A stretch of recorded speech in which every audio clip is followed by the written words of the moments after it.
আমি জানি শিল্পা, তোমার মনে এখন পর্যন্ত অন্য কেউ আছে। আমি তোমাকে কথা দিচ্ছি, যতদিন পর্যন্ত আমি তোমার মনে নিজের জায়গা তৈরি করতে পারছি না, ততদিন পর্যন্ত আমি তোমাকে স্পর্শ করব না।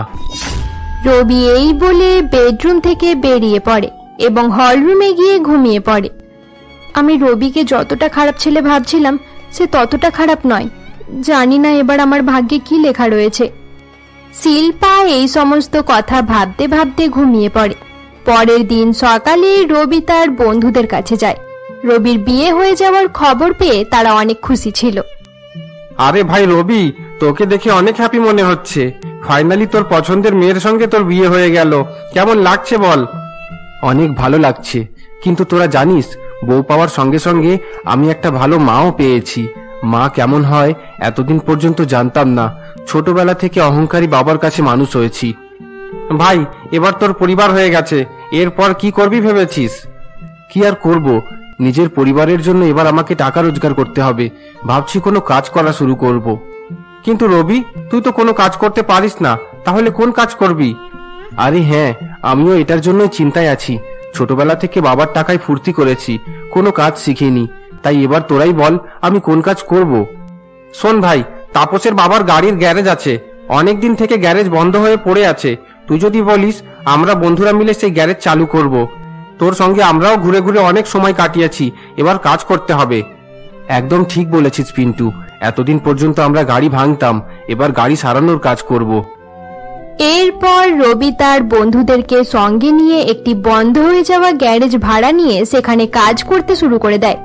রবি সারাদিন গ্যারেজে কাজ করার পর কয়েকটা ব্যাগ হাতে নিয়ে বাড়ি ফিরে আসে। মা, তুমি কোথায় গেলে? আরে তাড়াতাড়ি এখানে এসো। কি হয়েছে রবি? আজ তোমাকে এত হাসি খুশি মনে হচ্ছে কেন? নিশ্চয়ই কোনো ভালো খবর রয়েছে। এই দেখো মা, আমি তোমার জন্য শাড়ি নিয়ে এসেছি। আমি শাড়ি পছন্দ করতে পারি না, তাই যেমন শাড়ি দেখতে পেয়েছি তোমার জন্য নিয়ে চলে এলাম। আর এই নাও, এটা আমার প্রথম রোজগারের টাকা। রবি এই বলে পার্বতী দেবীর হাতে কিছু টাকা তুলে দেয়। রবির হাত থেকে টাকা নিয়ে পার্বতী দেবী অনেক খুশি হয়।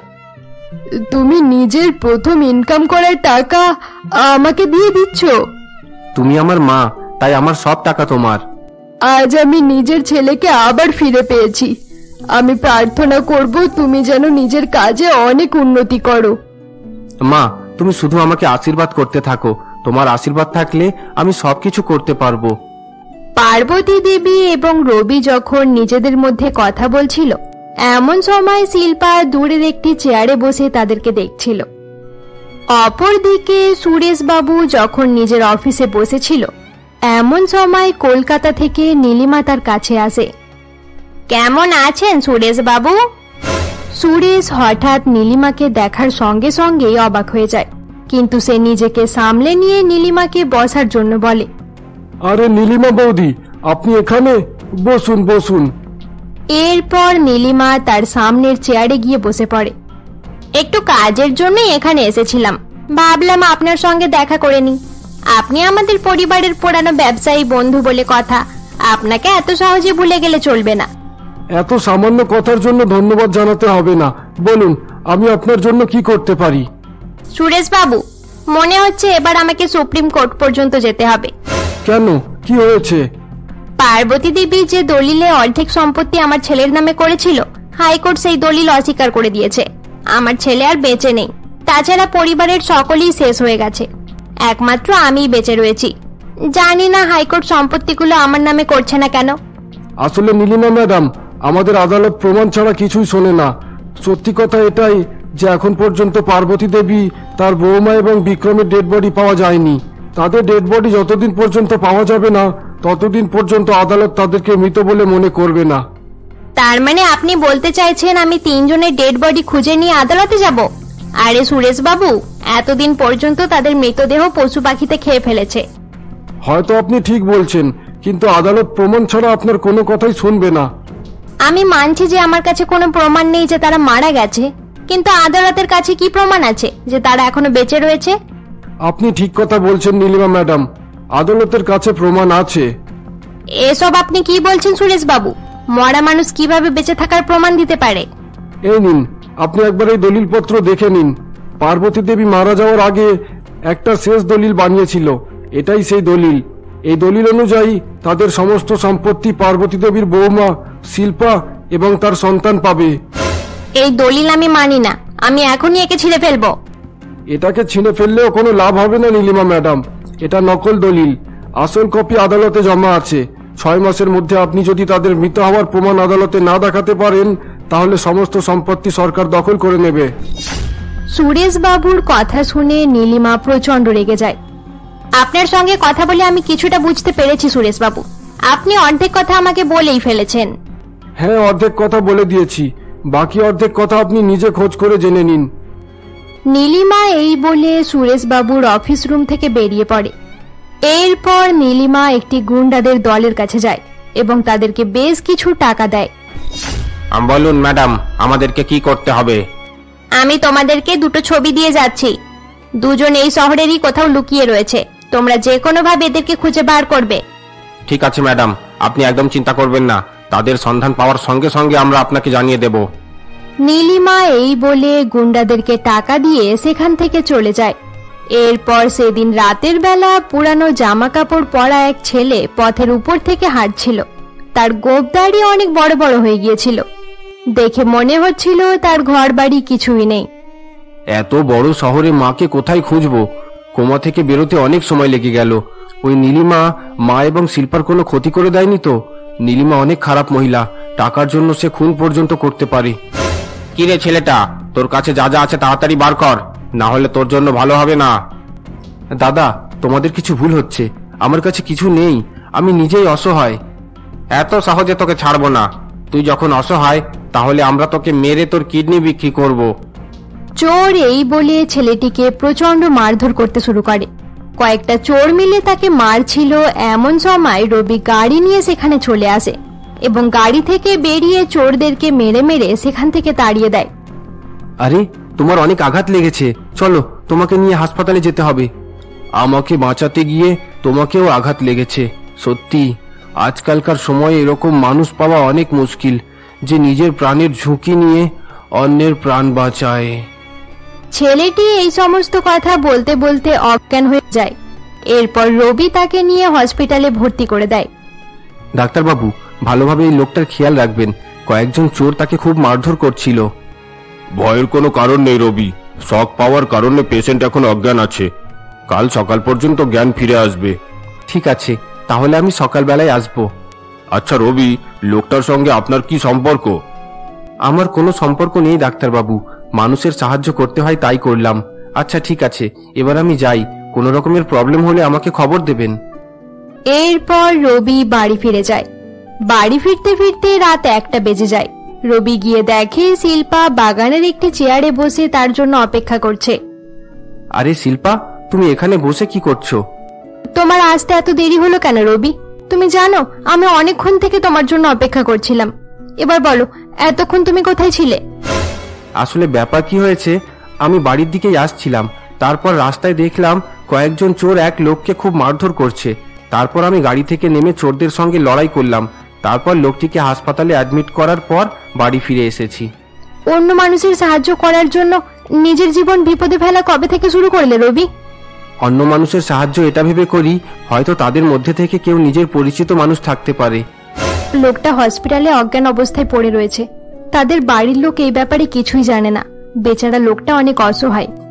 লোকটা অজ্ঞান হয়ে গিয়েছিল, ডাক্তার বলেছে সকাল পর্যন্ত তার জ্ঞান ফিরে আসবে। আচ্ছা রবি, অনেক রাত হয়ে গেছে, চলো গিয়ে ঘুমিয়ে পড়ি। পরের দিন সকালে রবি সেই লোকটির সঙ্গে দেখা করতে হসপিটালে পৌঁছায়। আরে এই তো, আপনার জ্ঞান ফিরে এসেছে। আরে আপনার নাম রবি, তাই তো? আমার প্রাণ বাঁচানোর জন্য ধন্যবাদ। ডাক্তারবাবু আপনার ব্যাপারে বলছিল। আরে ঠিক আছে, ধন্যবাদ জানাতে হবে না। এবার বলুন, আপনার পরিবার কোথায় থাকে? আমি তাদেরকে খবর পাঠিয়ে দেব। আমার মা আছে, কিন্তু সে কোথায় এটা আমি জানি না। এই শহরে আমি নতুন। মনে হচ্ছে নতুন শহর আপনার স্যুট করেনি, তাই তো? আমার তো জীবনটাও স্যুট করেনি ভাই। আমি কিছু ভুল বলে থাকলে আমাকে ক্ষমা করে দিও।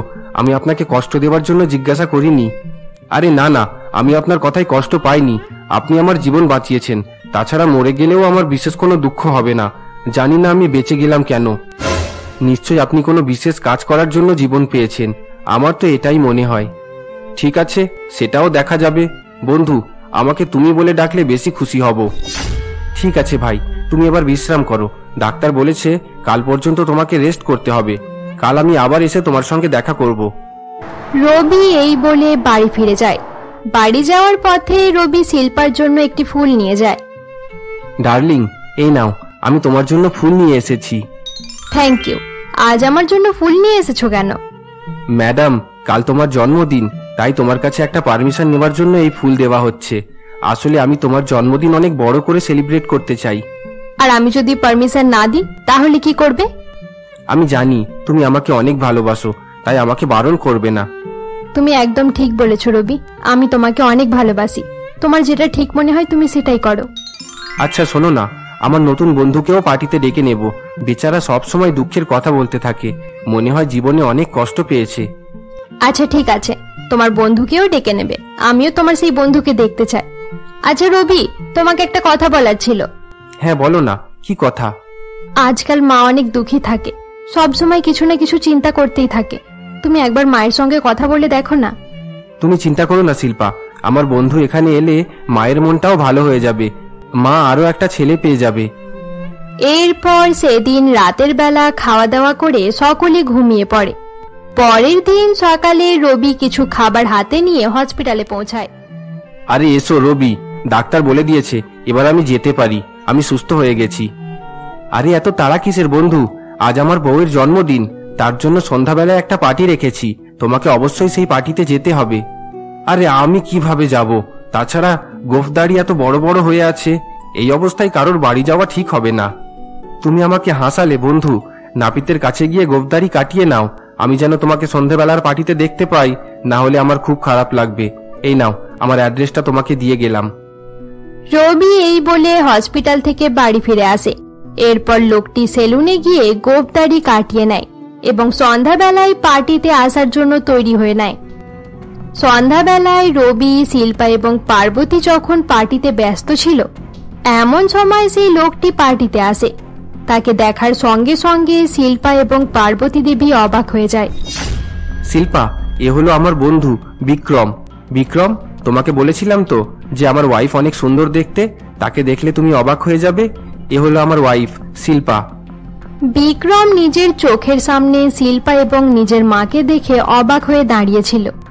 আরে কি হলো, তুমি চুপ করে দাঁড়িয়ে আছো কেন?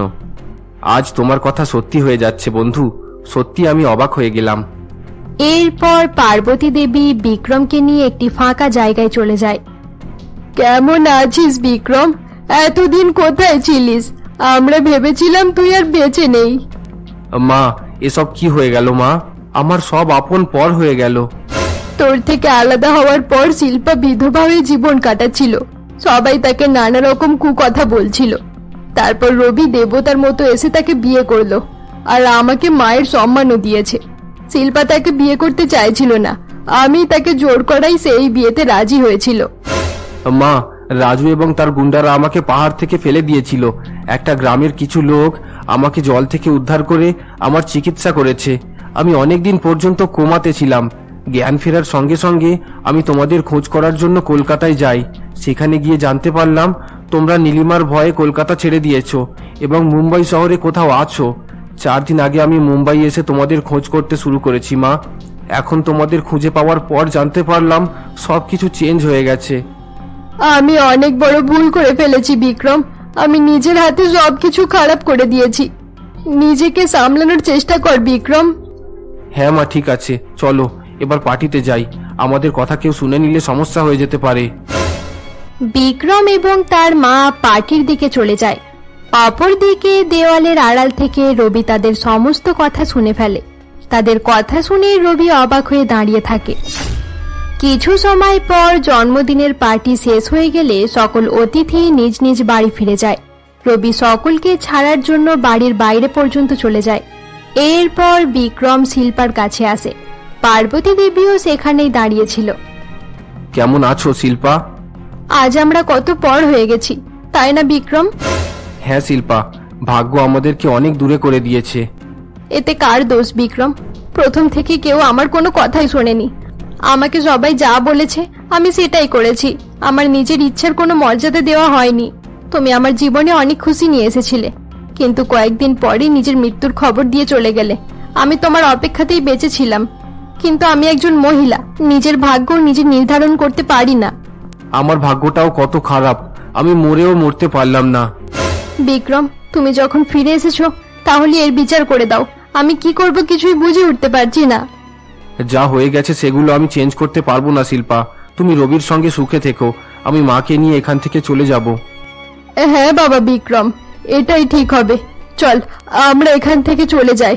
শিল্পা, আমি তোমাকে আশীর্বাদ করছি, তুমি যেন সারা জীবন সুখে থাকো। পার্বতী দেবীর কথা শুনে শিল্পা দাঁড়িয়ে দাঁড়িয়ে কান্নাকাটি করতে থাকে। এরপর পার্বতী দেবী এবং বিক্রম যখন সেখান থেকে চলে যাচ্ছিল, এমন সময় রবি তাদের সামনে এসে দাঁড়ায়। রবিকে দেখে তারা দুজনেই অবাক হয়ে যায়। আমি সবকিছু জানি বিক্রম, আমি তোমাকে এভাবে যেতে দেব না। আমাদের মতো সাধারণ মানুষ ভাগ্য পরিবর্তন করতে পারে না রবি। আমি শিল্পার অতীত ছিলাম, তুমি তার বর্তমান। তোমরা দুজন সুখে থেকো। আমরা যাই রবি, নিজেদের ভালো করে খেয়াল রেখো। পার্বতী দেবী এই বলে বিক্রমের সঙ্গে বাড়ির বাইরে বেরিয়ে পড়ে। সেখানে সুরেশবাবু গাড়ি নিয়ে তাদের অপেক্ষা করছিল। এরপর তারা গাড়িতে চেপে সেখান থেকে চলে যায়। তাদের চলে যাওয়ার কিছু সময় পর রবি এবং শিল্পা যখন হলরুমে বসেছিল, এমন সময় তাদের দরজার বেল বেজে ওঠে। আরে, এই সময় আবার কে এলো? আমার মনে হচ্ছে বিক্রম এবং মা ফিরে এসেছে। দাঁড়াও, আমি গিয়ে দেখছি। আরে না না, তোমাকে যেতে হবে না, তুমি বসো, আমি দরজা খুলছি। রবি এই বলে দরজা খোলার জন্য যায়। দরজা খোলার সঙ্গে সঙ্গে কয়েকজন গুন্ডা বাড়ির ভেতরে ঢুকে পড়ে এবং রবিকে প্রচন্ড মারধর করতে শুরু করে। একজন গুন্ডা এসে রবির মাথায় লাঠির বাড়ি আঘাত করে দেয় এবং রবি সেখানেই অজ্ঞান হয়ে যায়। এরপর তারা রবি এবং শিল্পাকে কিডন্যাপ করে নিয়ে চলে যায়। অপরদিকে সুরেশবাবুর বাড়িতে বিক্রম, পার্বতী দেবী এবং সুরেশবাবু যখন নিজেদের মধ্যে কথা বলছিল, এমন সময় এক গুন্ডা সেখানে আসে। নীলিমা ম্যাডাম তোমাদের জন্য একটা খবর পাঠিয়েছে। আমরা শিল্পাকে কিডন্যাপ করে রেখেছি। তোমরা তাড়াতাড়ি আমাদের সঙ্গে চলো, না হলে শিল্পাকে মেরে ফেলা হবে। গুন্ডার কথা শুনে সকলে প্রচন্ড ভয় পেয়ে যায় এবং তাদের কথা মতো গাড়ি করে এক গোডাউনে পৌঁছায়। সেখানে নীলিমা আগে থাকতে তাদের অপেক্ষা করছিল। আরে বাহ, তোমরা বেঁচে আছো, এটা দেখে খুব ভালো লাগলো। বিক্রম, সত্যি তোমার প্রশংসা করতে হয়, তুমি মৃত্যুর মুখ থেকে ফিরে এসেছো বলে কথা। শিল্পা কোথায় আছে এটা বলো। এত তাড়া কিসের? একটু অপেক্ষা করো, সব জানতে পেরে যাবে। তোমাদের সম্পত্তির জন্য আমি সারা জীবন অপেক্ষা করেছি। তোমাদের জন্য আমার ছেলে মারা গেছে। এবার তাড়াতাড়ি সম্পত্তির সমস্ত পেপারে সই করে দাও। আগে বলো শিল্পা কোথায়, তারপর মা সই করবে। আচ্ছা ঠিক আছে, সই করতে হবে না। শিল্পা আর রবিকে আমরা মেরে ফেলবো। দাঁড়াও, আমি সই করছি, তাদেরকে কিচ্ছু করো না। পার্বতী দেবী এই বলে দলিলের পেপারে সই করে দেয়। এরপর নীলিমা একটি বন্দুক বার করে পার্বতী দেবীকে মারতে যাচ্ছিল। এমন সময় রবি তার সামনে চলে আসে এবং তার হাত থেকে বন্দুক ফেলে দেয়। রবি এবং বিক্রম মিলে নীলিমার সমস্ত গুন্ডাদেরকে মারধর করে সেখান থেকে তাড়িয়ে দেয়। নীলিমা, এবার তাড়াতাড়ি বল শিল্পা কোথায়, না হলে আমার দুই ছেলে তোকেও মেরে ফেলবে। আমার আর বেঁচে থাকার কোনো ইচ্ছে নেই পার্বতী, তোমরা কোনোদিনও শিল্পাকে পাবে না। এই গোডাউনের এক জায়গাতেই শিল্পা বাঁধা রয়েছে, তার গায়ে টাইম বোম লাগানো রয়েছে, খুব তাড়াতাড়ি ব্লাস্ট হয়ে শিল্পা মারা যাবে। নীলিমার কথায় রবি এবং বিক্রম গোডাউনের মধ্যে শিল্পাকে খুঁজতে শুরু করে। কিছু সময় পর্যন্ত খোঁজাখুঁজি করার পর বিক্রম গোডাউনের ছাদে শিল্পাকে দেখতে পেয়ে যায়। এরপর বিক্রম শিল্পার বাঁধন খুলে দেয় এবং সেখান থেকে টাইম বম আলাদা করে দেয়। না না, এটা হতে পারে না, আমি তোমাদেরকে জীবিত থাকতে দেব না, তোমাদেরকে মরতেই হবে। বিক্রম বোম ফেলে দেওয়ার চেষ্টা করছিল, কিন্তু নীলিমা তার থেকে বোম কেড়ে নেওয়ার চেষ্টা করতে থাকে। মা, রবি, শিল্পা, তোমরা সবাই সুখে থেকো। এখন আমার কাছে একটাই উপায় পড়ে আছে, এই টাইম বোমা এখান থেকে না সরাতে পারলে সবাইকে মরতে হবে। আমি চলে যাচ্ছি, তোমরা সবাই ভালো থেকো। বিক্রম এই বলে টাইম বোম শুদ্ধ নীলিমাকে সঙ্গে নিয়ে ছাদ থেকে ঝাঁপ দিয়ে দেয়। নিচে পড়ার সঙ্গে সঙ্গে বোমা ফেটে দুজনেই মারা যায়। বিক্রম এভাবে নিজের বলিদান দিয়ে দেওয়ায় সকলে অনেক দুঃখী হয়। পরিবারের সকলে বিক্রমের অন্তিম সংস্কার সম্পন্ন করে। এরপর থেকে রবি, শিল্পা এবং পার্বতী দেবী একসঙ্গেই থাকতে শুরু করে। তারা বিক্রমের শেষ ইচ্ছা অনুসারে হাসি খুশিতে তাদের বাকি জীবন কাটায়। বন্ধুরা, আমাদের গল্পের সিরিজ এখানেই শেষ করা হলো। গল্পটি ভালো লেগে থাকলে অবশ্যই লাইক, কমেন্ট, শেয়ার করে দিও। আর তোমরা যারা যারা এখনো আমাদের চ্যানেলকে সাবস্ক্রাইব করোনি অবশ্যই সাবস্ক্রাইব করে দিও।